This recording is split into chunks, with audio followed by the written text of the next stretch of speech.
It's January 22nd, 1987. We're in the Meadowlands where the Devils are finishing a morning skate prior to a game against the Flames that night. The Devils hop off the ice and drive back to their homes in the New Jersey suburbs, where they will get in a quick pregame nap before heading back for game time. Yet as they drift off to sleep, none of them would expect what they would awake to. Next, the news for New York. The blizzard of 87 dumps up to 1.5 feet of snow on our area, and it's not over yet. A state of emergency has already been declared in New Jersey. It's now 5 p.m. The Flames have made it to the arena, but only 10 of the 23 Devils players have arrived.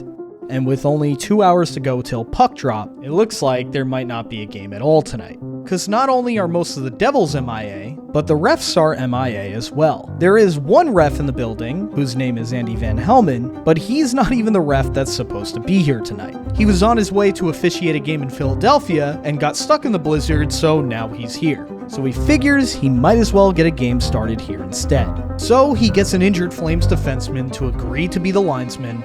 Then he tells the Devils that as soon as they have 15 players, this game is going to start. After hearing that, the Devils would try to bargain with the Flames. They would ask them if they would be willing to sit a few players to even the odds, but the Flames just say no.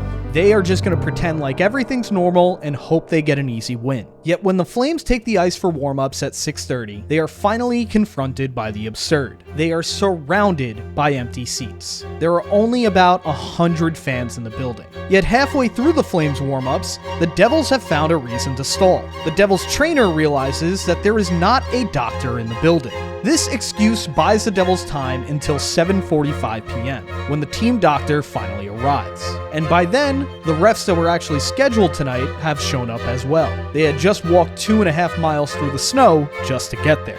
So now there is nothing stopping this game from being played. Yet the Devils are still trying to drag their feet. And that's because they are missing their 4 best players, who all usually carpooled to the games together. So the Devils start hiding any late arriving players in the back of the weight room to buy time for their carpooling stars. And even when those carpool stars do arrive at 8:30, they hide them as well, since they are freezing cold and completely out of breath.